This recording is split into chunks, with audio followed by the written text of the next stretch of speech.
Halo semuanya, balik lagi di channel YouTube aku. Kali ini aku pengen bahas sudut pandang aku tentang ya ini tuh adalah istilah yang sering banget kita dengar, apalagi buat remaja-remaja atau ya orang yang sedang memulai hubungan romansa gitu ya. Kalian pasti pernah dengar yang namanya love bombing, pasti kan? Kayak apa sih love bombing itu? Apa kalian sendiri malah pernah terjebak sama love bombing itu? Atau ada dampaknya dan bagaimana sih cara biar kita tuh nggak terkena love bombing? Sebenarnya dari yang aku amati gitu ya, love bombing itu sebenarnya udah menjadi salah satu hal yang ada dari zaman dulu gitu. Cuman istilah love bombing ini sendiri baru mulai terkenal atau muncul ke permukaan tuh akhir-akhir ini gitu kan, karena udah lebih banyak istilah-istilah lainnya. Dan love bombing sendiri itu artinya apa sih? Love bombing, love dan bom. Ya, itu tuh seakan ketika kalian ingin memulai hubungan dengan seseorang, dengan ibaratnya pasangan, dan ada sedikit hal yang perlu kalian waspadai sebelum memulai hubungan dengan seseorang atau lawan jenis, karena berkaitannya dengan hati dan perasaan, yang mana itu semua tuh akan berbenturan dengan logika kita ketika memang kita belum bisa menghandle dengan sangat baik. Dan pada fase awal yang namanya pendekatan, orang atau laki-laki ataupun perempuan juga cenderung ingin mendapatkan apa yang mereka inginkan, entah itu keras mereka, entah itu seseorang yang mereka cintai. Dan biasanya dalam masa PDKT ini adalah masa dimana kalian menunjukkan versi terbaik dari diri kalian untuk bisa mendapatkan seorang pujaan hati kalian. Tapi ketika cara yang dilakukan untuk mendapatkan pujaan hati kalian ini kurang baik, instan, itu juga cenderung akan rentan pada kedepannya. Nah, istilah love bombing ini adalah ketika kalian mendekatan dengan seseorang dan cinta yang begitu besar dihujani ke kalian dengan intensitas yang sangat cepat, dengan uh, romantisan, dengan buru-buru komitmen, dengan hadiah, dengan kata-kata manis, dengan janji-janji manis yang ngebuat kalian tuh merasa seakan dicintai, merasa seakan diterima, merasa seakan amat menjadi wanita atau laki-laki yang paling bahagia gitu, karena merasa dicintai dengan sangat ugal-ugalan. Mungkin untuk beberapa orang yang latar belakangnya ada sedikit trauma atau ada sedikit yang kurang baik, ketika mendapat perhatian yang begitu besar, ketika mendapatkan cinta yang begitu besar, hal itu justru malah membuat mereka senang, karena tangki yang mereka isi dalam diri mereka itu kan kurang. Mereka mendapatkan hal itu dari eksternal. Tapi justru apalah yang bisa menyebabkan hal love bombing ini bisa berbahaya ketika kalian bertemu dengan seseorang yang manipulatif. Biasanya love bombing ini dilakukan untuk beberapa orang yang memang punya tujuan tertentu, entah ingin punya kontrol, entah ingin membuat seorang targetnya merasa ketergantungan. Cuman patut diwaspadai juga, bentuk cinta, cara mengekspresikan orang beda-beda.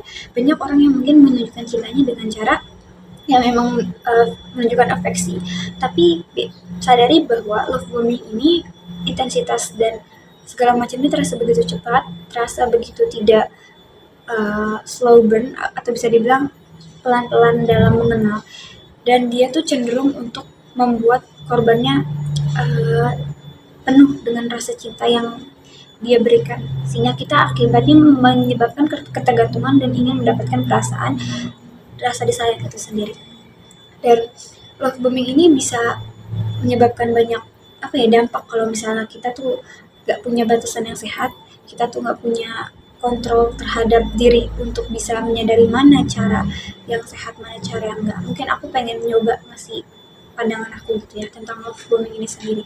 Sebenarnya patut diwaspadai juga kalau misalnya segala sesuatu yang too good to be true, yang terasa seperti indah di fantasi di dunia dongeng ataupun seperti standar-standar yang ada, patut diwaspadai apakah orang tersebut memang benar-benar seperti itu, ataukah mereka hanya ingin mendapatkan sesuatu dengan memberikan hal-hal yang menyenangkan, hadiah, cinta, secara terburu-buru tanpa mengenal kalian secara pribadi mendalam.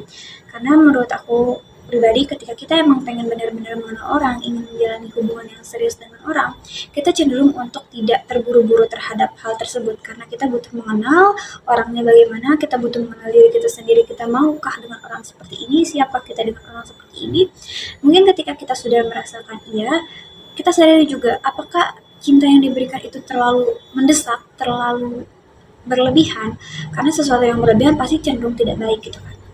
Oleh karena itu dengan cara kita juga mengamati sebagai orang yang punya kapasitas untuk kontrol terhadap diri sendiri, kita mengamati apakah ini hubungan yang sehat, apakah ini pendekatan yang sehat. Ketika dirasa sudah begitu terlalu berlebihan, intimasi dan segala macam, bukan berarti pendekatan itu harus enggak yang ada affection dan segala macam, bukan, tapi lebih ke menyadari bahwa semakin dewasa kita, semakin belajar kita untuk benar-benar serius dengan orang, harus sadar apa sih intensi dia, apakah tujuan dia ingin mendapatkan aku, setelah itu mengontrol aku, setelah itu dia meninggalkan aku. Karena banyak celah dari orang yang manipulatif memberikan love bombing dengan sangat besar cinta mereka untuk ke korbannya, sehingga korban yang ketika sudah nempel dengan si seorang yang manipulatif ini, dia cenderung akan melakukan taktik-taktik selanjutnya, yaitu mulai menjaga jarak, membuat kalian craving terhadap affection yang awalnya dia berikan ini, dan ini cenderung akan menguras mental kalian. Apalagi ketika kalian mungkin punya attachment style yang anxious ataupun yang emang harus diyakinkan dan penuh cinta, itu bisa merusak mental kalian. Oleh karena itu, sadari juga batasan terhadap diri kalian. Hubungan yang sehat yang ingin kita lakuin itu apa, butuh pengenalan terhadap orang itu seperti apa, walaupun terasa di begitu buru-buru ya, dalam orang pacaran dan segala macam, tak tok dan segala macam, pengen cepat-cepat dan komitmen dan segala macam. Menurut aku, sadari bahwa penting untuk pelan-pelan mengenal siapa orang yang akan berdiri dengan kita, terus kenali juga perasaan kita sebagai orang yang sedang menjalani hubungan. Apakah kita nyaman, apakah kita bahagia. Tapi di balik bahagia dan kenyamanan ini, kita juga perlu sadari dengan akal sehat kita sendiri bahwa gak serta-merta perasaan yang kita lakukan ini senang tuh udah pasti yang terbaik buat kita. Kadang ada hal yang memang terbaik buat kita, terlihat kita baik buat kita, tapi belum tentu hal tersebut tuh baik. Dan jangan jangan sungkan kalau misalnya kalian emang lagi ngerasa terjebak dengan perasaan yang kok ini indah banget ya, apa aku perlu sadar ya, perlu cerita ke teman atau orang yang terpercaya, supaya kalian juga bisa tetap waras dalam menjaga batasan diri sendiri dan berdiri dengan orang. Karena love bombing ini tuh bisa dibilang sedikit-sedikit tricky ya untuk bisa memahaminya. Karena ketika kalau kalian sudah terjebak dalam love bombing ini, akan ada perasaan desire untuk mendapatkan itu lagi, dan itu akan membuat kalian merasa lebih kesepian ketika dia tidak memberikannya. Oleh karena itu, saran aku ketika sebelum untuk bisa merasakan hubungan gitu ya, alangkah lebih baiknya kita belajar sama-sama untuk mengisi tangki cinta yang ada dalam diri kita, untuk bisa terbiasa dengan perasaan cinta yang kita berikan terhadap diri kita sendiri, sehingga nantinya ketika ada pihak lain atau orang yang ingin mendekati kita memberikan cinta berlebihan, kita sudah sadar bahwa kita sudah cukup dengan diri kita sendiri, dan perasaan yang mereka berikan itu hanya menambah kebahagiaan kita, bukan menjadi sesuatu yang harus kita gantungkan.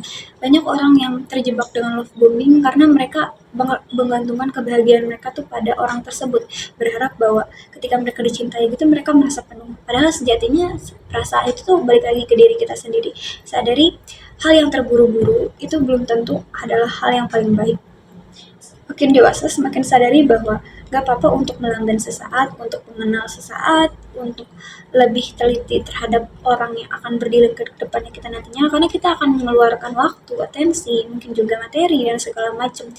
Walaupun dalam yang namanya perjalanan untuk mencari, ya ibaratnya romance gitu ya, apalagi ketika umur kalian rentang 21 sampai 20 berapa gitu ya, itu tuh cenderung untuk mencari intimasi, untuk mencari kedekatan. Pada dasarnya memang kita tuh cenderung ingin punya seseorang yang menemani kita, tapi sadari bahwa kita juga harus punya kontrol siapa orang-orang yang bisa berada di dalam lingkungan kita.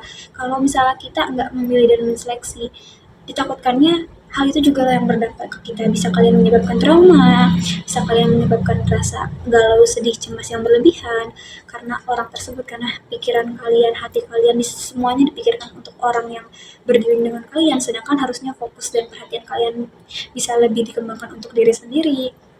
Karena banyak orang yang nggak, karena kita nggak punya patokan atau misalnya mereka nggak punya gambaran tentang hubungan yang sehat, ada juga yang di keluarga atau kayak gimana, tapi kita punya kontrol untuk bisa memutus itu, untuk aku stop di sini dan aku ingin punya hubungan yang sehat.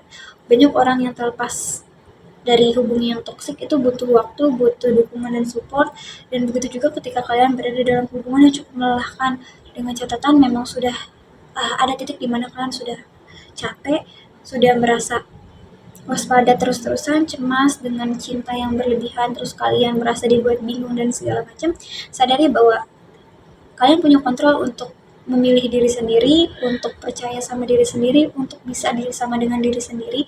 Walaupun kita mungkin makhluk sosial yang membutuhkan orang lain, kita juga harus sadari bahwa gak ada yang bisa kita percaya sepenuhnya selain diri kita sendiri, dan berserah kepada Tuhan dan diri sendiri itulah yang paling penting. Jadi ketika ada hal di luar kontrol kita yang memang gak baik kita dapat, ya waspadailah bahwa ya itu adalah bagian dari luar kontrol. Dan buat love bombing ini, buat kalian yang lagi merasa cinta menggebu-gebu dan segala macam, saran aku kalian nikmati, kalian jalani, tapi amati juga, kalian batasi diri kalian sendiri. Bagaimana cara kalian memberikan batasan terhadap cinta-cinta yang akan datang ke dalam diri kalian, apakah ini sehat.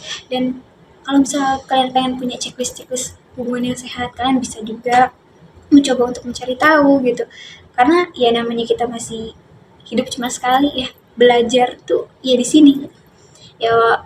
Ada kalanya ya ada kita sedih, kita gagal, kita ngerasa nggak berhasil, tapi ingat lagi, cinta yang paling benar adalah cinta yang membuat kalian merasa tenang, membuat kalian merasa aman, membuat kalian merasa nyaman. Dan segala sesuatu yang terlihat begitu manis untuk kita dapatkan sekarang, belum tentu itu adalah hal yang paling baik, karena bisa jadi itu bentuk manipulasi, bisa jadi itu bentuk cara untuk membuat kita ketergantungan emosional terhadap orang tersebut, sehingga dia mempunyai kontrol dan power terhadap diri kita. Sedangkan kontrol dan power yang paling baik kita punya adalah terhadap diri kita sendiri, dan orang lain tidak berhak untuk hal itu. Ketika kalian memang butuh cinta, coba belajar untuk cintai diri sendiri jauh lebih besar. Nantinya cinta dari eksternal menjadilah pelengkap menambah kebahagiaan. Itu sih dari aku yang pengen sampaikan. Begitu juga buat aku sendiri, pembelajaran ini semua adalah pembelajaran untuk reminder diri aku sendiri. Ya, semoga yang kalian dengar ini bisa dapat manfaatnya. Bye bye.